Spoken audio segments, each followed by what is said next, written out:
Zimmerman, SubiZimmerman.com at Social Media Marketing World. Oh my gosh, this is like where we hang out every year. It is. We used to hang out way more, but you know. Way more like Cape rollerblading. I know. Knee no, scraping. Don't bring that up. Don't bring that. How dare you? Every time we do something. You have to link that video.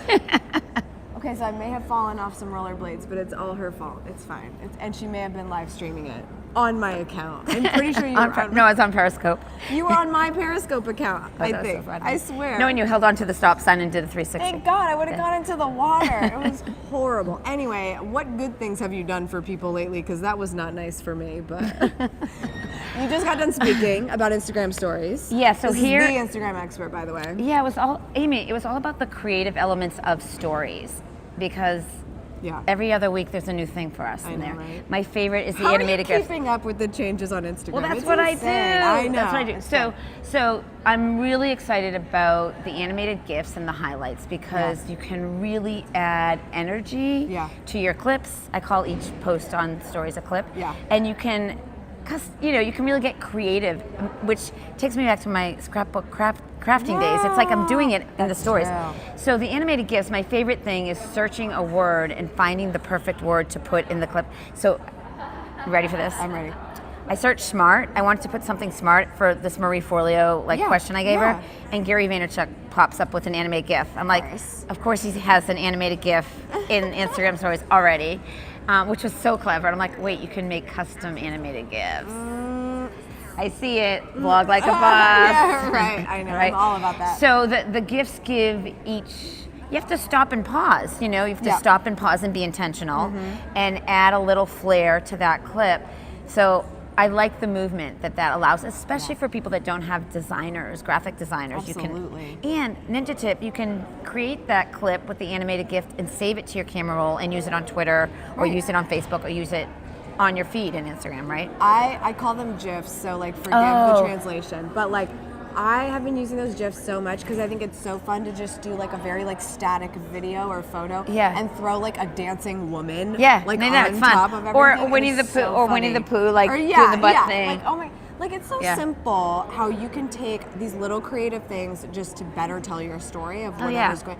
Literal stories, I guess, on Instagram, but just story, basically. I mean, it's insane. Can you believe how much this feature that we used to use on Snapchat has become such a role in your business on Instagram? It's so true, and I thank Snapchat for that experience. Wait, you and Vinny taught me Snapchat. I am fully aware of this. I was like, Sue, you got to check this Snapchat thing out while we were rollerblading. So I was obsessed with Snapchat for a while, and I was getting 500 views or so, and then in comes Instagram stories, and you already had that following on Instagram, so it's a totally different discoverability option. Right. Yeah. So you can't be everywhere. I stopped doing Snapchat. I stopped doing Periscope when stories came, live came, and I'm intentional. I like to say there's 3 different neighborhoods on Instagram. It's the feed, it's the stories, it's the live, and the intention on each is so different. Yeah. Are you experiencing that too? Absolutely. For me, I look at posts really as these are for photos. I mean, I know people. Yours post are videos so stylized now. Is it because of him? Thank you. The photos in her Instagram account. Such good pictures. No, it's because of me. Okay. I think it's really just because I wanted it. But no, I mean, I'm always so bothering other people to help me get the right shot. Right. This is a good shot right here. I think it matters. This is a great shot, isn't it? Behind the scenes. Yes. Yeah. So I just. The storytelling. But the video thing on Instagram, posts for me, I feel like boomerangs work fabulously. But videos, how people are just scrolling and double tapping. And they don't turn the volume up. It's just right. So I don't spend a lot of time with video anywhere but stories in Instagram because I feel like if someone's already in that experience, they would be willing to turn the audio on or off if they want to. But if they don't, there's a lot of things that are visually compelling that don't need audio to pull it all together. Right. And for me with the stories, I have 2 intentions. One on my personal, which is all life of me, Subi Zimmerman, the business owner, but on my experts, let's talk business intention here. For me, it's all about content, and it's all about driving traffic back to my website. So when I have a blog and we launch a blog and I talk about the blog in my stories and it shows up in my feed, we now have a highlight reel that we can save that blog post to, and like me, have over 10,000 followers. So the swipe up feature that you have when you drive traffic to your blog remains in your highlight.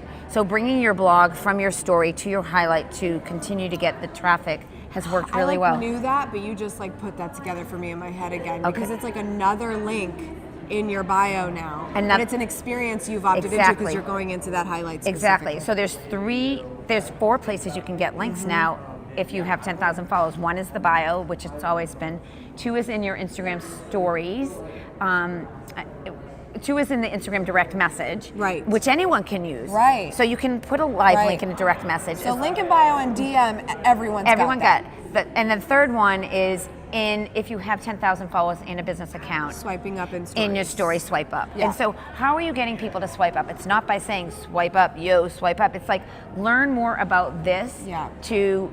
It's you have to be now creative with your call to action to get people to go off of Instagram, because we all like to stay in our stories and take them off into a mobile friendly experience that's going to give them additional value. So for you, every time you drop your YouTube episode, dang it, girl, I'd be doing a story and saying, okay, this and this I talked about, but you got to swipe up to catch that, thing. Yeah, mine. I definitely use stories every time a video comes out. You do, but it's not you saving it to the highlight a little bit. Oh yeah, absolutely. Okay. Yeah, there's a highlight that's specifically my videos. There's also a highlight where my team at AFTERMARQ will take snippets of what I've said in past videos and makes little meme videos. That's awesome. So those are going to stories, and those get saved to sort of aha moments in my highlights.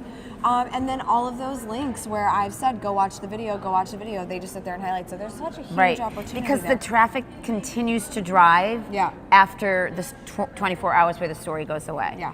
Have you tried live and brought in guests to live? The only time I think I've gone live was when I got my book and I showed the cover of it for the first time. I did it on Instagram Live, and it was fine.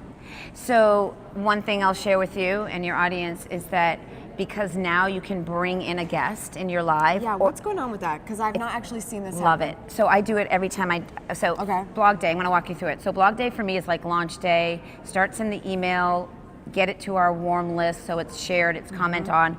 3 hours later, it then shows up in my feed as an animated GIF, professional graphic GIF, driving traffic to the bio, me doing a story around that blog, and then 9 p.m. EST every blog day, I go live. Okay. So I'm conditioning my audience to know that when there's a blog, I go live, and on the live, I talk about something that is not in the blog post, that complements the content, but is a ninja tip that you only get when you tune into live. So that live video remains there for 24 hours. Yeah. And I then reach out to relevant people in the industry, experts that we know and love, and say, do you have time to jump in my live just to add this value to it?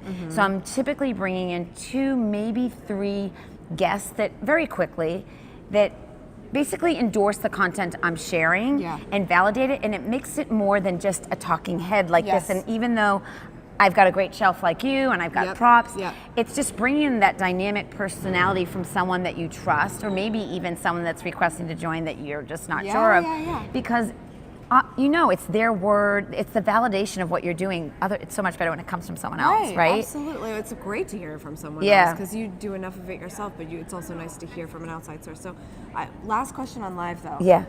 How has it been? It expires after 24 hours. Yep. So there's a whole fear of missing out if the content's good. And but there's the actual live experience, and then it expires after 24 hours. How has it been for you in those hours after? Okay, you're I love that actually you're live? asking this. So there's 2 things I want to say. One is when you're live too, Amy, you now can invite other people to join the broadcast when you're live. Right. So people can hit the paper airplane icon and bring in guests. So if people like what they're hearing, when you even say, hey, if you like what you're hearing, invite some guests. So I'm not sure if it's the guest that's live with you that can invite, or if everyone listening can invite. Yeah. So I have to check that. But regardless, you can get more people watching. So I typically get 200 to 300 watching live. Yeah. After the 24-hour period, it's over 1,000. Okay. So that's worth it for me. That's really, because it's all blog promotion to the website. Absolutely. And when they land there, they're staying, they're buying, they're downloading the guide and growing the list, right? Yeah. Okay, so Subi Zimmerman, we have come to the conclusion, knows nothing about Instagram. Just kidding. You know everything about Instagram. You need to go check her out. SubiZimmerman.com, dear friend of mine, and I love you. And so fun to do this. Here. Thanks for having me.